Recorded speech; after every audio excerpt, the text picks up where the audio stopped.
కొన్నిసార్లు మన జీవితాల్లో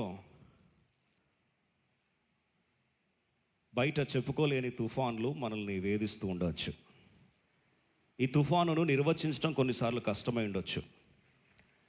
తుఫాను ఎలా ఉంది అని ఎక్స్ప్లెయిన్ చేయడానికి కూడా కొన్నిసార్లు మాటలు చాలకపోవచ్చు. తుఫాన్లు ఎన్నో రకాలు, అన్నీ బయట కనిపించే తుఫాన్లు ఉండాల్సిన అవసరం లేదు.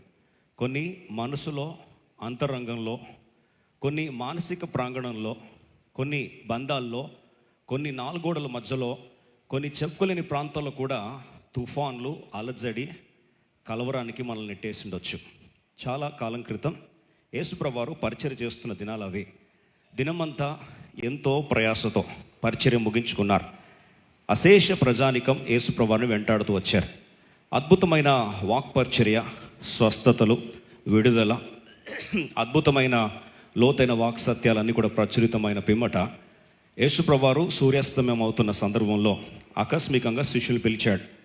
వీరు అనుకున్నారు, ఈరోజు డ్యూటీ అయిపోయింది కదా, వెళ్ళి రెస్ట్ తీసుకుందాము అనుకుంటున్న సందర్భంలో ప్రభువారు అన్నారు, మనము దోణెక్కి అద్దరికి వెళ్దాము అన్నాడు. ఈ రాత్రి అంత ఎమర్జెన్సీ ఏముంది అని బహుశా ఎన్నో ప్రశ్నలు వారికి రావచ్చు. యేసుప్రభువారు మాటకు జవదాటకుండా విధే చూపించిన వారిగా శిష్యులందరూ యేసుప్రభువారి యొక్క మాటకు విధే చూపిస్తూ దోణిలో బయలుదేరారు. యేసుప్రభువారి దోణితో పాటు చాలా చిన్న దోణిలు కూడా వెంట సమూహంలాగా వస్తూ ఉన్నాయి. ఈ రీతిగా చాలా దోణిలు ప్రయాణం చేస్తున్న సందర్భంలో ఆ రాత్రి వారి జీవితంలో పీడకలుగా మారింది. భయంకరమైన తుఫాను, సుమారు సీ లెవెల్ కంటే కింద 700 feet బిలో సీ లెవెల్ ఉందని చరిత్ర చెప్తున్న సత్యం ప్రకారము ఆ గలిలయ సముద్రంలో ఎంతో లోతైన ఆ యొక్క కప్పులాగా ఎంతో లోతైన పరిస్థితి వచ్చేసరికి వారు ప్రాణాలు కూడా ఎక్కడ గల్లంతవుతాయి అని చెప్పి ఎంతో అనుభవజ్ఞులైన జాలర్లు కూడా, వాస్తవంగా సీజన్డ్ ఫిషర్మెన్ అయినప్పటికీ వారు ఆ తుఫాను రేగినప్పుడు తట్టుకోలేక వారందరూ కూడా కేకలు వేస్తూ ఉన్నారు. ఇలా జరుగుతున్న సందర్భంలో యేసుప్రభువారు అదే దోణిలో అమరమున నిశ్చింతగా నిద్రపోతూ ఉన్నాడు.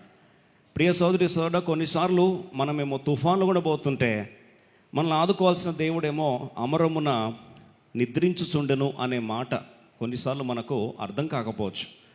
యేసుప్రభువారే వారిని బయలుదేరి వెళ్దామని చెప్పినప్పుడు యాత్రను ఆరంభించారు. అయితే దోణి అమరమున తలగడ మీద ఎంతో హాయిగా నిద్రిస్తూ ఉన్నాడు. యేసుప్రభువారిని వెంటనే వీరు కేకలు వేస్తూ అంటున్నారు, ప్రభా, మేము నశించిపోతా ఉన్నాము, నీకు చింత లేదా, కనీసం నీకు మా మీద పట్టింపు లేదా అని చెప్పి వీరి ఆవేదన అంతటిని వ్యక్తపరిచిన పిమ్మట యేసుప్రభువారు గాలిని గద్దించాడు, అణిచివేశాడు. తుఫాను నిమ్మలమైంది. తీరా సూర్యోదయం కావస్తూ ఉంది. వారు సముద్రం దాటుతున్నారు. నేరుగా ఆ యొక్క దోణిలు వెళ్ళి సముద్ర తీరంకి వెళ్ళి ఇసుక గలిత తాకి ఎప్పుడైతే ఆగిపోయిన వెంటనే వాయిస్ నాట్ క్లియర్ అంటున్నారు. ఆగిపోయిన వెంటనే ఒక్కసారి అవతలపు చూస్తే అప్పుడప్పుడు ఇంకా చీకటి కనిపిస్తూ ఉంది.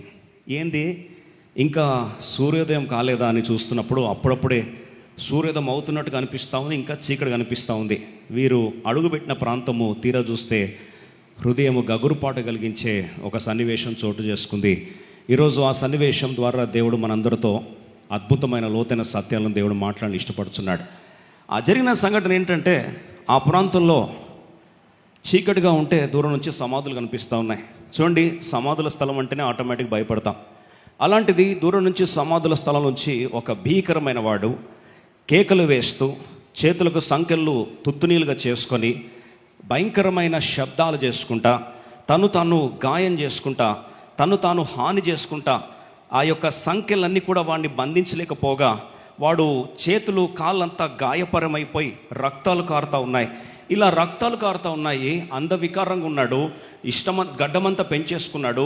పిచ్చిగా కేకలు వేస్తూ ఉన్నాడు.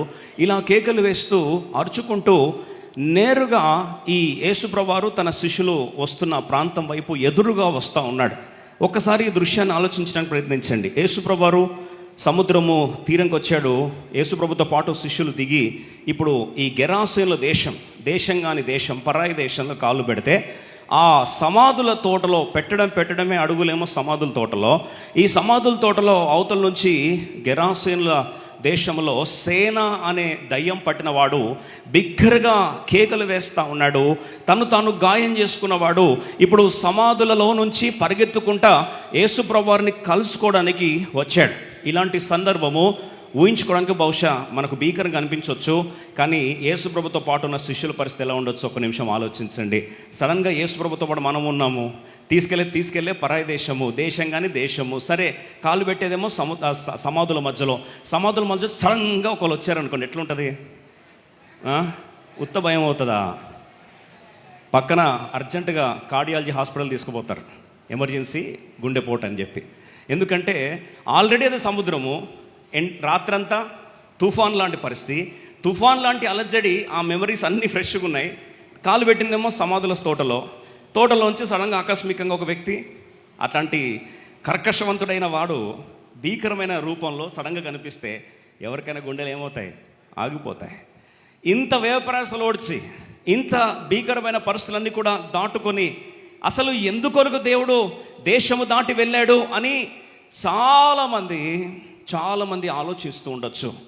వీటన్నిటినీ దేవుడు ఇంత ప్రయాసలు, ఇంత తుఫాన్లు, ఇంత వేదనలు, ఇవన్నీ కూడా దేవుడు వ్యయప్రయాసలు ఓడ్చి దాటి వెళ్ళింది దేని కొరకు అంటే ఒకే ఒక్కడు సేనా దయ్యము పట్టిన వాడిని విడిపించడానికి దేవుడు ఆ ప్రాంతానికి వచ్చాడు. ప్రియ సోదరి సోదరా, ఈ సేనా దయ్యం పట్టినవాడు రోమా సైనిక దళం ప్రకారము సేన అంటే సుమారు 6,000 మంది దయ్యాలు ఉంటాయి, 6,000 మంది సైనిక దళం ఉంటుంది.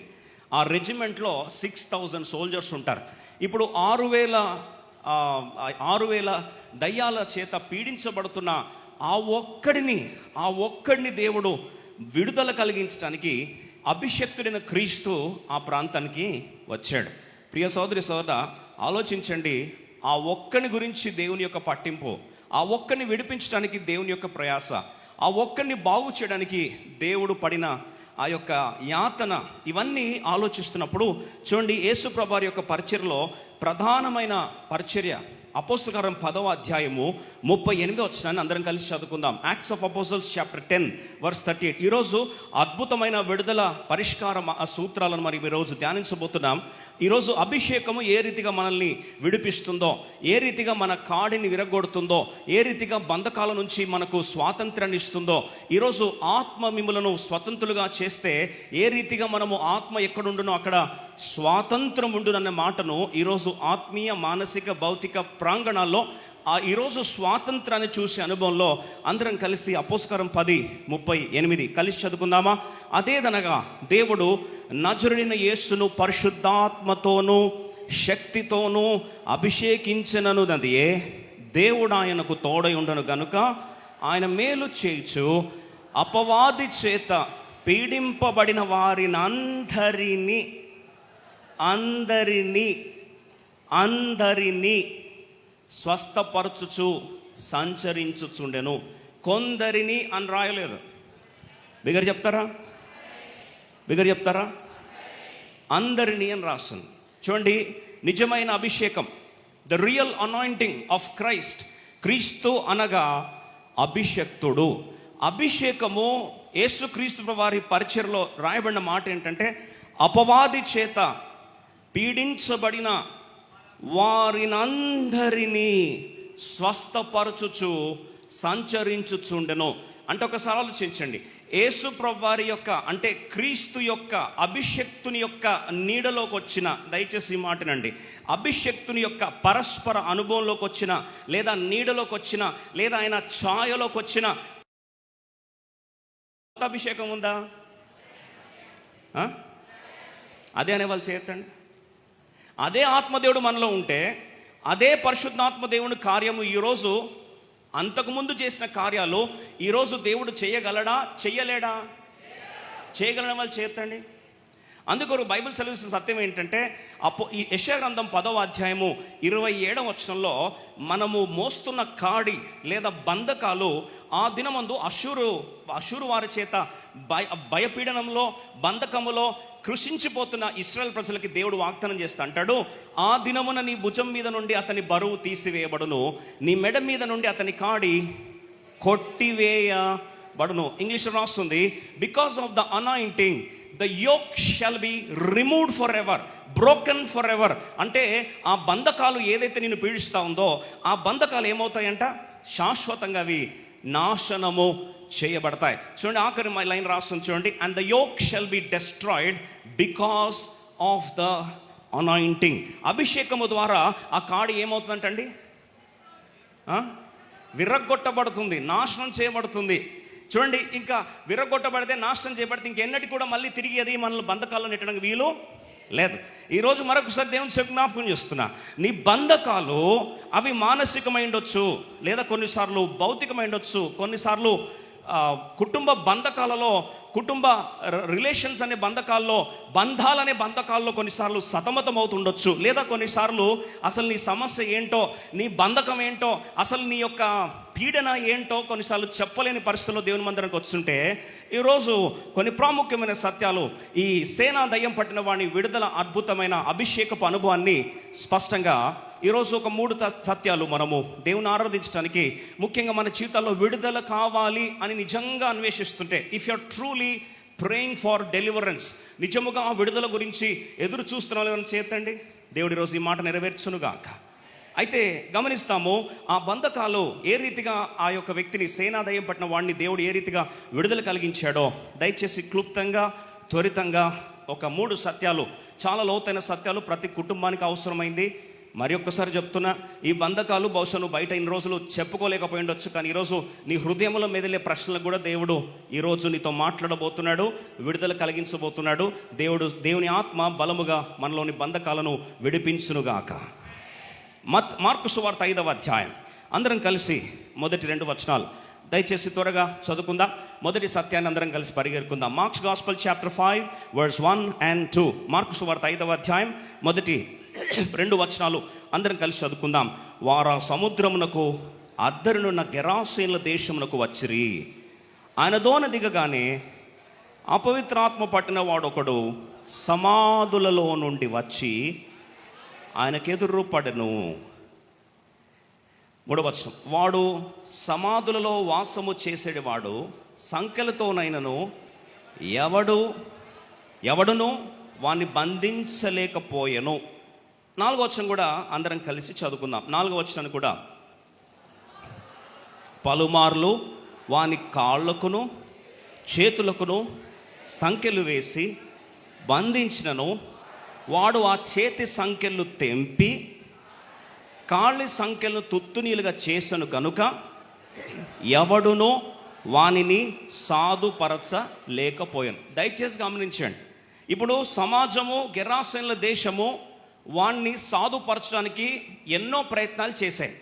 అందులో ప్రధానంగా వాణ్ణి సమాధులోకి నెట్టేసింది, ప్రాంతాన్ని మార్చింది. రెండవది, సంఖ్యలు వేయడానికి ప్రయత్నించింది.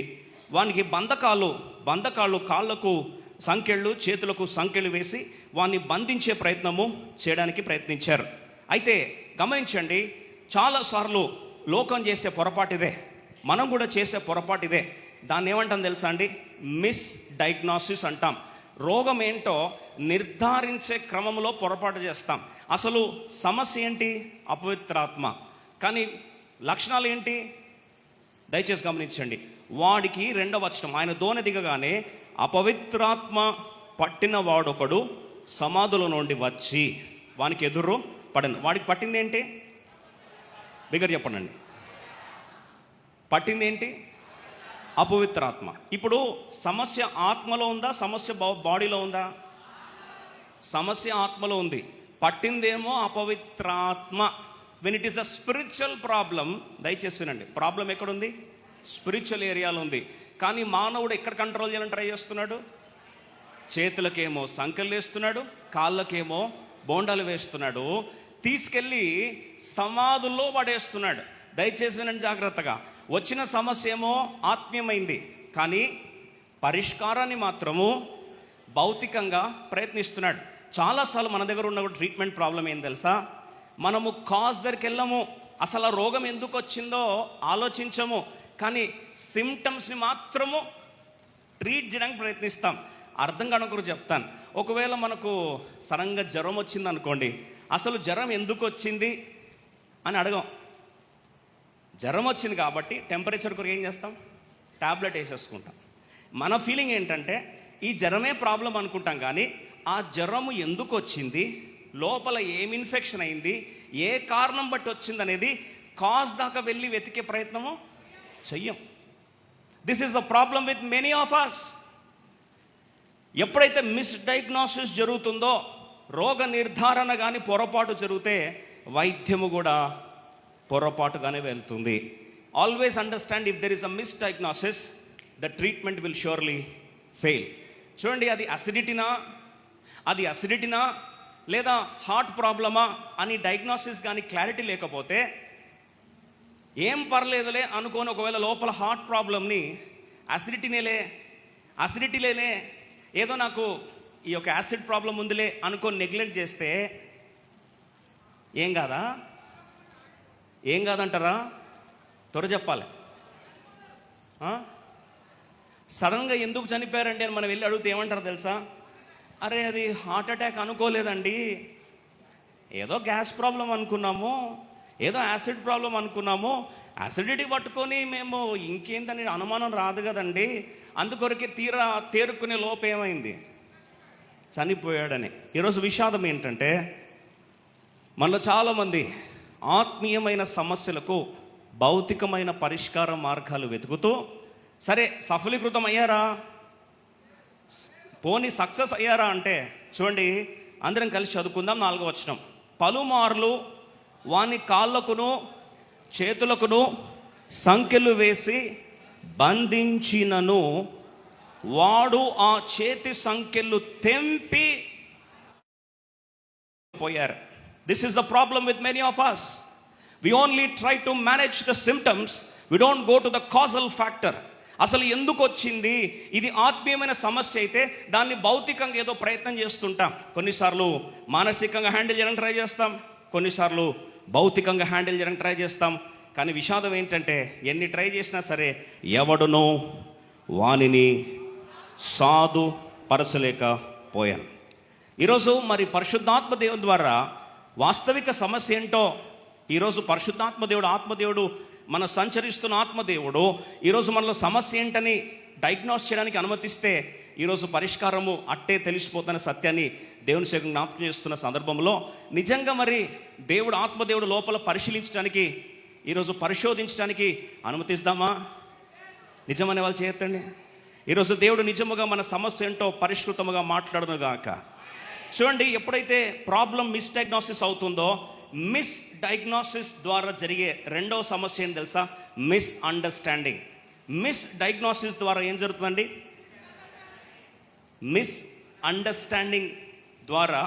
మిస్డయాగ్నోసిస్ ద్వారా ఏమొస్తుంది?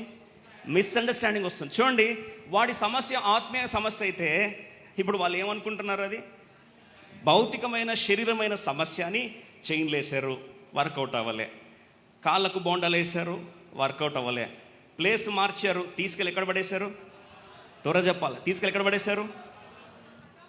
సమాధుల స్థలములో వాణ్ణి పారవేశారు. ఇప్పుడు విషాదం ఏంటంటే డయాగ్నోసిస్ సరిగా లేని కారణాన్ని బట్టి వాణ్ణి వాళ్ళందరూ ఏం చేశారు? అపార్థం చేసుకున్నారు. ఎంత అపార్థం చేసుకున్నారంటే వాడిని తీసుకెళ్ళి మనుషులు సంచరించని ప్రాంతంలో వారిని దూరంగా పడేశారట. ఒక మాట, బాధకరమైన మాట చెప్పాలని ఆశపడుతున్నా. చూడండి, ఆ వ్యక్తి యొక్క సమస్య ఏంటంటే మనుషులు ఎప్పుడైతే అపార్థం చేసుకుంటారో, మిస్డయాగ్నోసిస్ అయినప్పుడు సరైన నిర్ధారణ చేయకుండా ఒకవేళ రాంగ్ కంక్లూషన్కి వస్తే డయాగ్నోసిస్ విషయంలో ఆటోమేటిక్గా మనుషులు ఆ వ్యక్తిని ఏం చేస్తారండి? దూరం చేస్తారు. మనుషులు మధ్యలో ఉండాల్సిన వాడిని తీసుకెళ్ళి ఎక్కడ పడేశారు? త్వరగా చెప్పాలి, సమాధుల మధ్యలో పడేశారు. నేను అడుగుతా ప్రశ్న, ఈయనకు ఫ్రెండ్స్ లేరా? ఈయనకు ఫ్యామిలీ లేదంటారా? బంధాలు ఉన్నాయా లేవా? రండి బైబిల్లో చూద్దాం. మార్కు సువార్త 5వ అధ్యాయం 19వ వచనంలో ఇంగ్లీష్ అని తెలుగు త్వరగా చూడండి. దేవుడు జ్ఞాపకం చేస్తూ అంటున్నాడు, వాడు బాగైన తర్వాత తిరిగి వాడిని తీసుకెళ్ళి ఇక్కడ అప్పగించాడు. అందరికీ కలిసి చదువుకుందాం. చూడండి, యేసు ప్రభు వారితో అంటాడు, నేను నీతో పాటు వచ్చేస్తాను ప్రభా, నేను నీతో పాటు వచ్చేస్తాను ప్రభా అంటే, ప్రభు అంటాడు, నువ్వు నాతో పాటు కాదరా రావాల్సింది. ఆయన వానికి సెలవీయక నీవు నీ ఇంటి వారి యొద్దకు వెళ్ళు. వాస్తవంగా ఎక్కడి నుంచి వచ్చేసాడు? ఇంటి వారి నుంచి ఏమైపోయాడు? దూరం అయిపోయాడు. ఎక్కడికి వచ్చాడండి?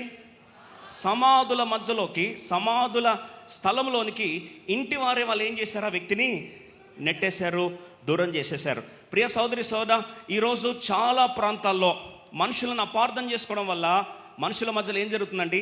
దూరాలు పెరిగిపోతూ ఉన్నాయి. చూడండి, ఆ వ్యక్తి ఉండాల్సింది ఎక్కడ? ఇంట్లో. బైబిల్ చాలా స్పష్టంగా సెలవిస్తుంది. చూడండి 19 ఇంగ్లీష్ వర్డ్స్ ప్లీజ్. ఇక్కడ తెలుగులో ఇంటి వారి యొద్దకు అని ఉంది. ఇంగ్లీష్ ఒకసారి చదువుదామా? ఒక్కసారి ఇంగ్లీష్ చదువుదాం రండి దయచేసి, అందరం కలిసి ఇంగ్లీష్ చదువుకుందాం. How but Jesus suffered him not but said unto him go home. First ఎక్కడికి వెళ్ళాలి? ఇంటికి వెళ్ళు. టు దై ఫ్రెండ్స్. అంటే ఈ వ్యక్తికి ఇల్లు ఉంది, రెండవది ఫ్రెండ్స్ ఉన్నారు. ఎస్ అనే వాళ్ళు చేస్తాను. నేను అడుగుతాను, మరి ఫ్రెండ్స్ ఉంటే ఈయన ఉండదు.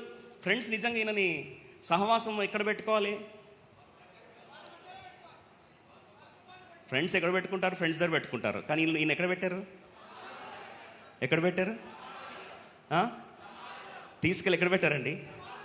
సమాధులు పెట్టి. పోనీ సమాధుల్లో చూడ్డానికి, సంచరించడానికి వెళ్ళి చూసి వస్తే బాగుండు. ఈయన సమాధులు ఏం చేయమంటున్నారు? నివాసము ఉండాలి అని చెప్తున్నారు. చూడండి, విషాదం ఏంటంటే ఒక వ్యక్తి ఎందుకు అలా చేస్తున్నాడు అనేది ఒక ప్రశ్న, ఏమి చేస్తున్నాడు అనేది ఇంకో ప్రశ్న. దయచేసి వినండి. ఒక వ్యక్తిని అపార్థం చేసుకోవడానికి కొరకు ఈ రెండు క్వశ్చన్స్ క్లారిటీ లేక వెంటనే కంక్లూజన్కి వస్తాం. ఏం తెలుసా? ఒక వ్యక్తి గాయం చేసుకుంటున్నాడు. తను ఏం చేస్తున్నాడు? గాయం చేసుకుంటున్నాడు. రెండవది, తను ఏం చేస్తున్నాడు? పిచ్చివాడిగా కేకలు వేస్తున్నాడు, అరుస్తున్నాడు.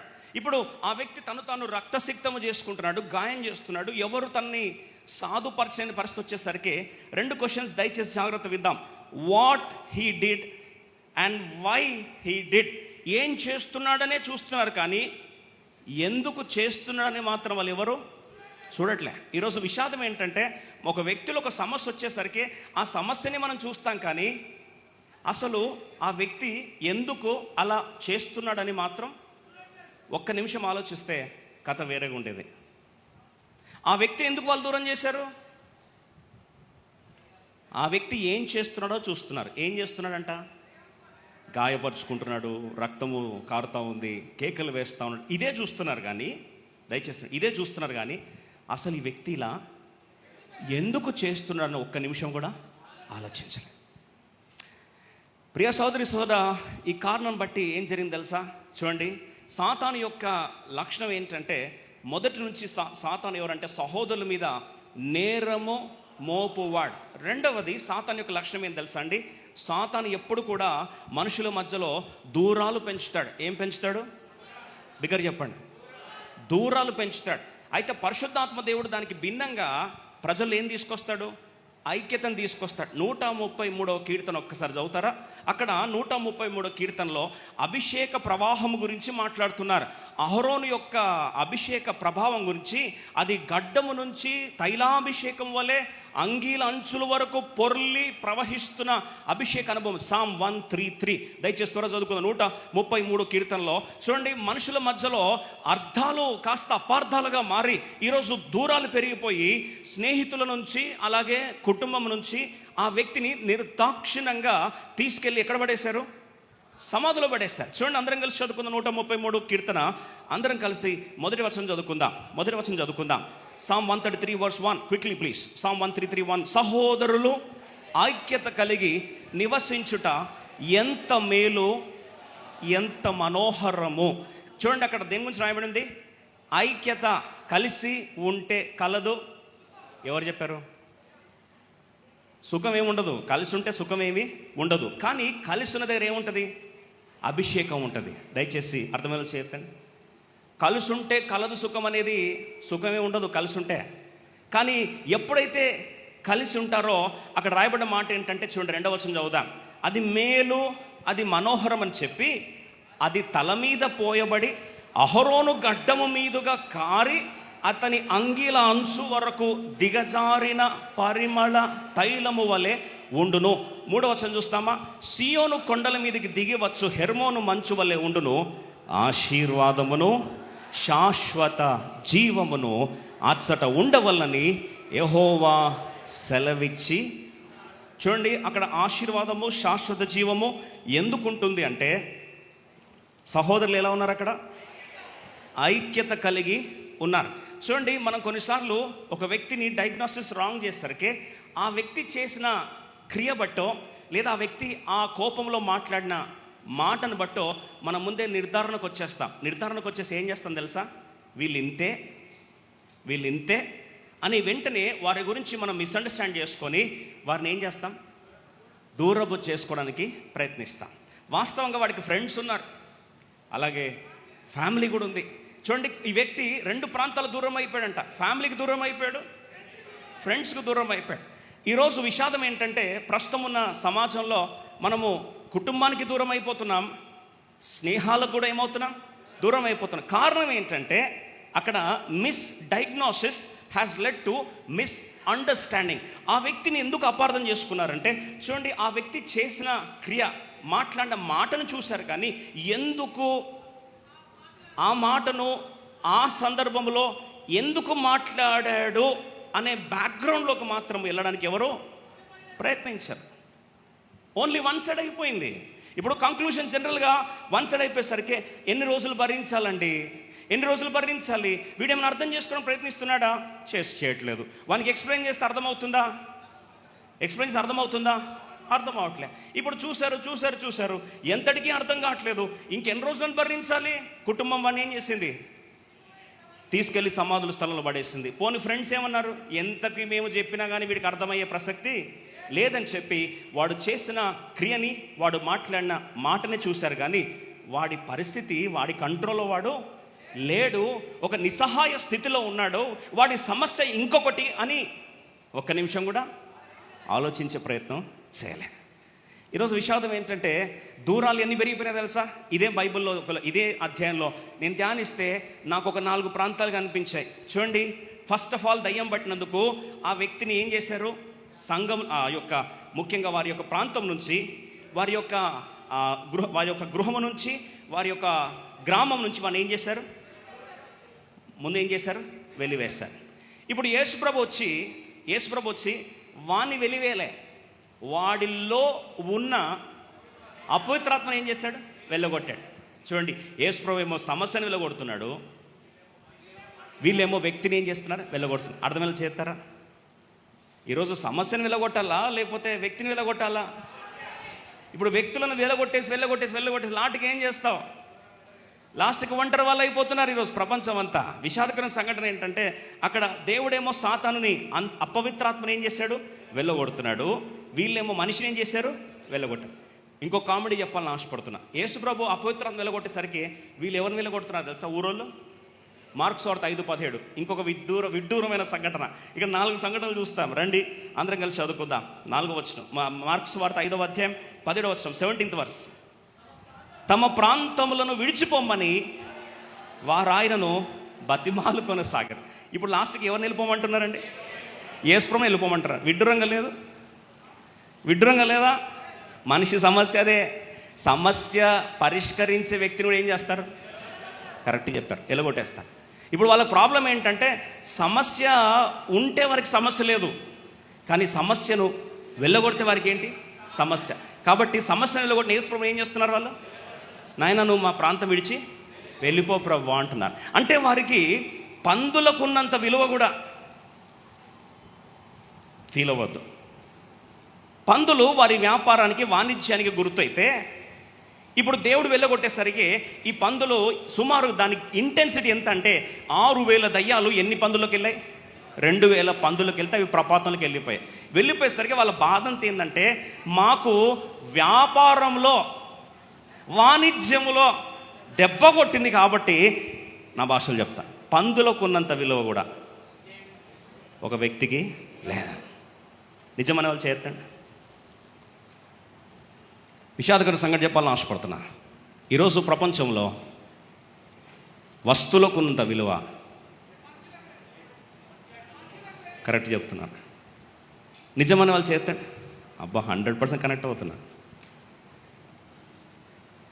వ్యక్తుల కంటే వస్తువులకే విలువ ఎక్కువ.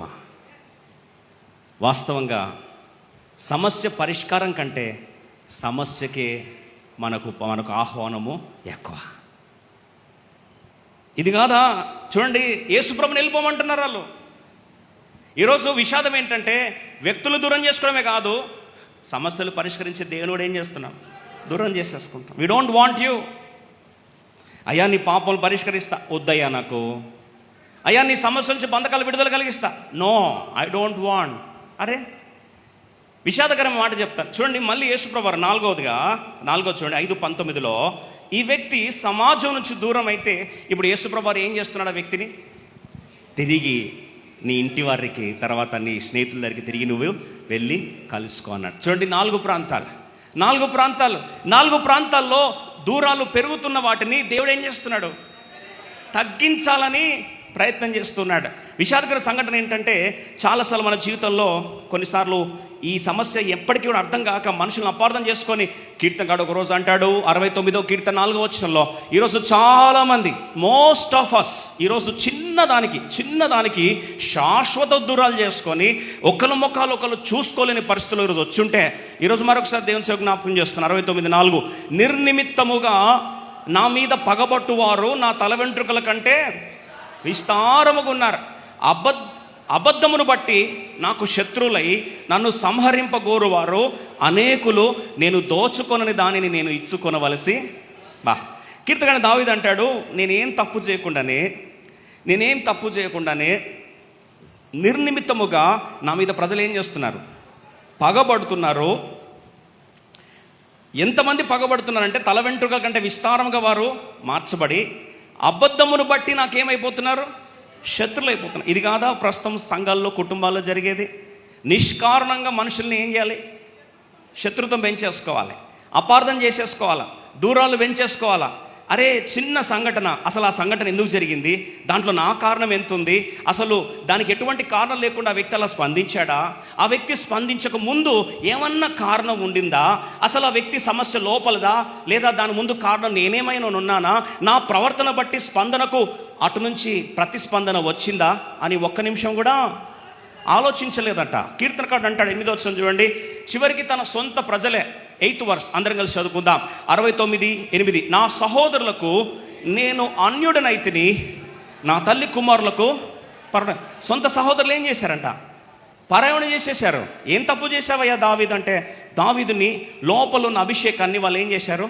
అపార్థం చేసుకోవడము ఆరంభించారు. ఇప్పుడు 69:8 నుంచి 69:20కి వస్తాం. చూడండి, 20th verseకి వచ్చేసరికి ఆయన మనసు ముక్క చెక్కలైపోయిందంట. 20th verse చదువుకుందామా.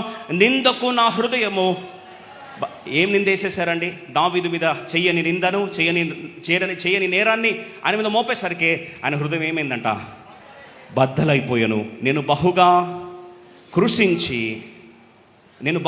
కృషించి ఉన్నాను, కరుణించు వారి కొరకు కనిపెట్టుకొంటిని కానీ ఎవరునూ లేకపోయిరి, ఓదార్చు వారి కొరకు కనిపెట్టుకొంటిని కానీ ఎవరునూ కానరాకపోయిరి.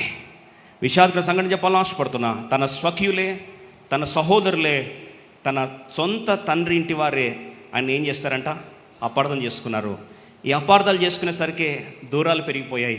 ఒక వ్యక్తి కంటిన్యూస్గా చూడండి, తన ఆ ఎక్స్ప్రెస్ చేస్తున్నప్పుడు ఒక టైం వస్తే ఎంతటి ప్రేమగల్లోలు కూడా ఏమవుతారండి? అలసిపోతారు. ఎస్ అనే వాళ్ళు చేతండి.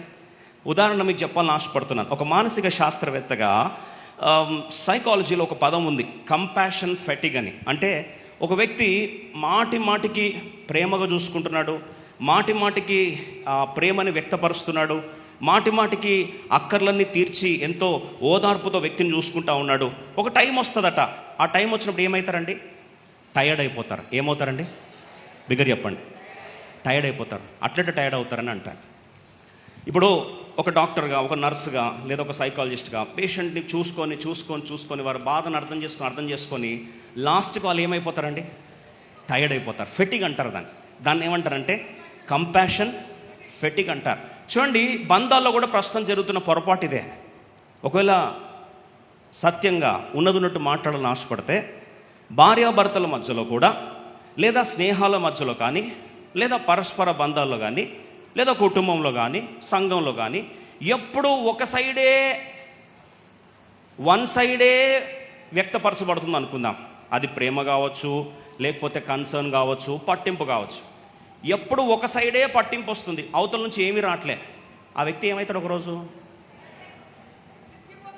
విసిగిపోతాడు. కరెక్ట్ చెప్తున్నారు బ్రదర్స్, పాపం బాగా విసిగిపోయినట్టున్నారు.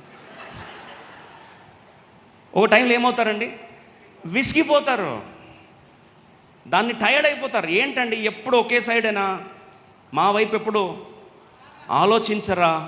చూడండి, బంధాల మధ్యలో పెళ్ళిళ్ళు జరిగినప్పుడు ఏమో స్టార్టింగ్లో ఫుల్ ప్రేమ. ఈ ప్రేమ అయిన తర్వాత ఏమైంది, కొన్ని దినాలు అయిపోయిన తర్వాత వ్యక్తపరిచే క్రమంలో టేకెన్ ఫర్ బాబా బాబా. అస్సలు ఈరోజు ఎవరు తగ్గట్లేదంట. ఓ టైం వచ్చిన తర్వాత టేకెన్ ఫర్ ఎవరులే, ఏంది ప్రతిసారి ఏం చెప్తాంలే. ఒక వ్యాలంటైన్స్ డే రోజు ఏం చేస్తారు, ఐ లవ్ యూ చెప్తారు. లేకపోతే ఒక మదర్స్ డే రోజు, అమ్మా నువ్వు నా మాతృ తల్లివి, మాతృ అన్న తల్లి అని ఒకటే, నువ్వు లేని ప్రపంచాన్ని నేను. ఆ ఒక్కరోజే. ఫ్రెండ్షిప్ డే అయితే ఏ రోజు విష్ చేస్తాం, ఆ ఒక్కరోజే. ఓ మ్యారేజ్ డే అనుకోండి, ఆ ఒక్కరోజే నా యొక్క యజమానుడా, లేకపోతే నా యొక్క వాటెవర్ యజమానురాలు అంటారు. ఫ్లోలో, చాలా ఫ్లోలో ఉన్నారు ఈరోజు బ్రదర్స్. విషాదకర సంఘటన ఏంటంటే, చూడండి, ఎప్పుడు కూడా బంధం అనేది పరస్పరత మీద ఆధారపడుతుంది. రెసిప్రోకసిటీ అంటారు. అంటే అర్థం ఏంటంటే, ప్రతి బంధము ఏదైనా సరే, అది ఏదైనా సరే, దేవుడు లోకమును ఎంతో, దేవుడు కూడా లాస్ట్కి ఏమన్నాడు, పేతురుని పట్టుకొని, పేతురు నేనే నిన్ను ప్రేమిస్తా, నువ్వు నన్ను ప్రేమించకపోయినా పర్లే అన్నాడా? 3 సార్లు ముచ్చటగా, పేతురు నన్ను ప్రేమిస్తున్నావా? అవును ప్రభు, ప్రేమిస్తున్నా ప్రభు. పేతురు నన్ను ప్రేమిస్తున్నావా? ప్రభు, పేతురు నన్ను ప్రేమిస్తున్నా. అప్పుడు హృదయంలో నొచ్చుకొని, ప్రభా నీకంతా తెలుసు నాయనా అని చెప్పే పరిస్థితి ఎందుకు వచ్చింది? 3 సార్లు యేసుప్రభుని ఏం చేశాడు, బొంకాడో యేసనే వాళ్ళ చేతండి గుచ్చుకొని, అప్పుడు ఆత్మలో గుచ్చుకొని, ప్రభా నిజమే నాయనా, నేను నీ అంత ఎక్స్పెక్ట్ చేసినంత ప్రేమ నాలో లేదా. చూడండి, చాలాసార్లు ఒక రిలేషన్షిప్ని ఎందుకొరకు బంధాలు ఈరోజు కూలిపోతున్నాయి, ఎందుకొరకు ఈరోజు బంధాల మధ్యలో అపార్థాలు ఎందుకు పెరిగిపోతున్నాయి, ఎందుకు దూరాలు పెరిగిపోతున్నాయి? గలతీ 6:2 చదవండి. Galatians chapter 6:2.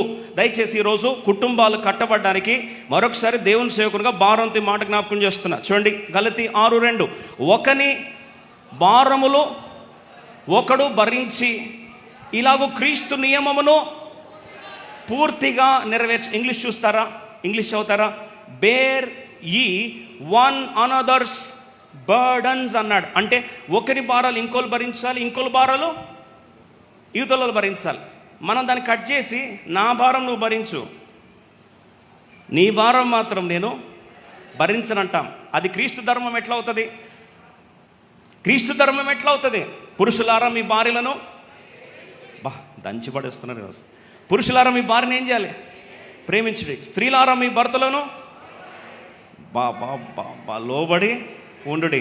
ఈ మాటలో చాలాసార్లు ఏం చేస్తామంటే, రిలేషన్ ఏదైనా సరే, ప్రేమైనా సరే పరస్పరత లేకపోతే ఆ ప్రేమ నిలిచి ఉండదు. ఎస్ అనే వాళ్ళు చేతండి. ఒకళ్ళు మన భాషలో చెప్పాలంటే వన్ సైడెడ్ అనుకోండి, ఒక సైడే ప్రేమ. ఇప్పుడు పిల్లలు ఎందుకు తల్లి ప్రేమను లైట్ తీసుకుంటారు? నువ్వు అన్నావే భరించే, నువ్వు అమ్మవు కాబట్టి ఏం చేయాలా? భరించు. ఎందుకు? Taken for. మరి తల్లి కొడుకు నుంచి లేదా కూతురు నుంచి ప్రేమ ఎక్స్పెక్ట్ చేయదా? చేస్తారా, చేయరా? ఇప్పుడు చూడండి, ప్రేమైనా పరస్పరత మీద ఆధారపడుతుంది, గౌరవమైనా. అరే దేవుడు అన్నాడని లాస్ట్కి, నన్ను గణపరచువారిని నేను గణపరుస్తా, నన్ను తృణీకరించేవారు. మరి దేవుడే గివ్ రెస్పెక్ట్, టేక్ రెస్పెక్ట్ అంటే మనుషులకు ఉండదా? కొంతమంది అంటారు, లేదండి నేను భర్తని, నాకెప్పుడు ఏమి ఇవ్వాలి? గౌరవం ఇవ్వాలి. మరి బైబిల్ ఏముంది? 1 పేతురు 3:7 చదవండి. జీవమును కృపావరములో పాలివారు గనుక. 1 పేతురు 3:7 చూడండి. ఈరోజు భర్తలకి, భార్యలకి, ప్రతి ఒక్కరికి, పిల్లలకి, తల్లిదండ్రులకి, అందరికి కావాల్సిన వాక్యం. దయచేసి అందరం కలిసి చదువుకుందాం. 1 పేతురు 3:7 అటువలే పురుషులారా, జీవమను కృపావరములో మీ భార్యలు మీతో పాలివారై ఉన్నారని ఎరిగి ఎక్కువ బలహీనమైన ఘటమని భార్యను సన్మానించి. అమ్మో, ఏం చేయాలంట? అందుకొరకు ముందే బ్రదర్స్ యజమానురాలా అనేసారు. ఈ వచనం బాగా లోతుగా అర్థం చేసుకున్నట్టున్నారు. ఏమని రాస్తుందండి? సన్మానించమనుంది. ఈ దినాల్లో ఒక టైం తర్వాత టేకెన్ ఫర్ గ్రాంటెడ్ తీసుకొని పడుండు నువ్వు నా పని మనిషిలాగా అని చెప్పి చూస్తూ ఉంటే ఒక టైం తర్వాత ఏమవుతుంది? పరస్పరత లేని దగ్గర బంధాలు దూరాలు పెరుగుతాయి. విషాదకర సంఘటన ఏంటంటే ఎప్పుడు వన్ సైడెడే అనుకుంటా ఉన్నారు వాళ్ళంతా. విషాదం ఏంటంటే ఆ వ్యక్తిని అవతల నుంచి పరస్పరత లేదు, ఇవ్వలేడు కనుక ఆ వ్యక్తిని ఏం చేసేసారండి? దూరం చేశారు, తీసుకెళ్ళి ఎక్కడ పడేశారు? సమాధిలో పడేశారు. ఈరోజు బహుశా I don't know to whom God is speaking today. ఈరోజు బహుశా భార్యగా లేదా భర్తగా ఒక ఇగ్నోర్డ్ ఫీలింగ్లో ఉన్నావా? ఈరోజు భర్తగా నాకు ఎందుకు అంటే తృణీకరణ భావంతో బాధపడుతున్నా. ఒక భార్యగా ఎప్పుడు ఒక పని మనిషికి నాకు ఒక తేడా లేని పరిస్థితిలో ఉన్నా. ఈరోజు ప్రేమను ఎక్స్పెక్ట్ చేస్తే, ఒక మంచి మాట ఎక్స్పెక్ట్ చేస్తే, ఈరోజు అది కూడా నాకు లేని పరిస్థితిలో ఈ బంధంలో ఎందుకు ఉండాలి అని ఈరోజు బహుశా గాయపడుంటే భర్తలకు హెచ్చరిక లేదా భార్యలకు హెచ్చరిక. పరస్పర బంధం, పరస్పర ప్రేమ, పరస్పర గౌరవం, పరస్పర సన్మానం, పరస్పర ప్రార్థనలు, పరస్పర సన్మానం, పరస్పర పట్టింపులు లేని ప్రాంతాల్లో ఆ కుటుంబము నిలవదు. అవునని వాళ్ళు చేతండి. ఎందుకు చెప్తున్న ఈ మాట అంటే యేసు ప్రభు కూడా, దేవుడు కూడా ఒక మాట అన్నాడు. ఆయనను ప్రేమించు వారికి సమస్తము సమకూడి మేలుకు జరుగు. ఎవరిని ప్రేమించే వారికి? దేవుని ప్రేమించే వారికి. మ్యూచువలా, వన్ సైడెడా? దేవుడు లోకముని ఎంతో, మరి తర్వాత అండి మరి మనం దేవుని ప్రేమించొద్దా? ప్రేమ అనేది పరస్పరం కాదా? ఈ దినాల్లో ఎందుకు బంధాలు కూలిపోతున్నాయి? ఎందుకు ఈరోజు దూరాలు పెరిగిపోతున్నాయి?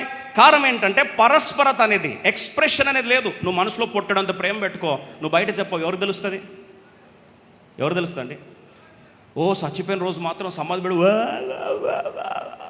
నువ్వు బతికుంటే ప్రేమను నీకు ఎక్స్ప్రెస్ చేస్తావు. ఇప్పుడు చచ్చిపోయిన తర్వాత ఏం ఎక్స్ప్రెస్ చేస్తావు? ఇదో విషాదకరమైన సంఘటన ఏంటంటే బతుకున్నప్పుడు ప్రేమలో వ్యక్తపరచాలి, బతుకున్నప్పుడు సన్మానము చెయ్యాలి, బతుకున్నప్పుడు పట్టింపులు కావాలి. అందుకొరకు ఒకరి భారములు ఒకరు బతుకున్నప్పుడు ఏం చేయాలి? భరించాలి. తర్వాత ప్రతి ఒళ్ళు భరిస్తారు, అది పెద్ద గొప్ప ఏమీ కాదు. ఈరోజు బ్రతుకున్నప్పుడు ఎక్స్ప్రెస్ చేయగలుగుతున్నావా? లేదు. మనకు ఓన్లీ ఒక ఇంపార్టెంట్ టైం వస్తే, అది ఒక వ్యాలంటైన్స్ డే, ఒక మ్యారేజ్ డే, ఒక బర్త్డే. ఆ బర్త్డే రోజు లేదా మ్యారేజ్ డే రోజు, లేకపోతే ఆ రోజు పలానా రోజు ఫుల్ ఎక్స్ప్రెస్ చేస్తేవి. మిగతా రోజులన్నీ ఎక్స్ప్రెషన్ లేదు. బంధాలు ఎలా ఉంటాయి? విషాదకరమైన సంఘటన ఏంటంటే ఆ వ్యక్తి కుటుంబం నుంచి దూరం అయిపోయాడు. ఇంకో మాట, స్నేహాల నుంచి ఏమైపోయాడు? దూరం అయిపోయాడు. ప్రియ సోదరి సోదరా, ఆత్మదేవుని కార్యము మనల్ని కడపాలని ప్రయత్నిస్తుంది. అదే శత్రు యొక్క కార్యం మనల్ని ఏం చేస్తుంది? చెదరగొడుతుంది. బహుశా మీకు అందరూ తెలుసు ఆ పెంగ్విన్ స్టోరీ కదా, చెప్పాల్సిన అవసరం లే. ఆ పెంగ్విన్ ఎన్నో దూరాలు, ఎన్నో కిలోమీటర్లు, మైళ్ళు ఆ తుఫాన్లో కూడా వెళ్ళిపోయింది. కారణం ఏంటంటే అది బంధము తెగిపోగా తట్టుకోలేక వెళ్ళి ఏం చేసింది? ప్రాణాలు కోల్పోవడానికి కూడా తెగించింది. ప్రియ సోదరి సోడా, సరే పెంగ్విన్ అంటే అలా తయారు చేయబడిందని ఒక మాట చెప్తాను. దేవుడు ఏం స్వరూపి? ప్రేమ స్వరూపం. మనం ఏ స్వరూపంలో తయారు చేయబడ్డాం? తన స్వరూపంలో తయారు చేయబడ్డాం. అంటే మనదే స్వరూపం? కొంత డౌట్ ఉంది, మేము దయ్యం స్వరూపం అని. దేవుడు తన స్వరూపం అంది ఏం చేశాడు? నరుని స్త్రీని గాను పురుషుని గాను తన స్వరూపం అంది ఏం చేశాడు? సృజించాడు. మరి దేవుడు ప్రేమ స్వరూపం, మనుషులే స్వరూపులు. మరి మనుషులు ఏం ఎక్స్పెక్ట్ చేస్తారు? ఇంకా ఇంత స్పష్టంగా చెప్పిన తర్వాత కూడా లేదండి మేము మెషిన్లు అండి, మాకు వస్తువులే ఎక్కువ విలువ అంటే పోయి సాగుకోండి. దానికి ఏం చెప్తాం ఇంకా వాక్యంలో? అందుకొరకే స్పష్టంగా దేవుడు జ్ఞాపకం చేస్తున్న మాట ఏంటంటే ఒకరి భారంలో ఒకరు. ఎప్పుడైతే సంఘటన జరిగిందో ఆ వ్యక్తిని చివరికి దేవుడి యొక్క ఉద్దేశం ఏంటంటే తీసుకెళ్ళి ఎక్కడ కలిపాడు? మళ్ళీ నువ్వు వెళ్ళి నాతో కాదే రావడం, నువ్వు ఎవరి దగ్గర రావాలి? నీ స్నేహితుల దగ్గరికి, తిరిగి మళ్ళీ నీ కుటుంబం దగ్గరికి వెళ్ళి వారితో దేవుడు చేసిన కార్యం గురించి వారితో పంచుకో. కాబట్టి తిరిగి దూరాలైపోయిన దూరాలైపోయిన బంధాలను తిరిగి దేవుడు కట్టునుగాక.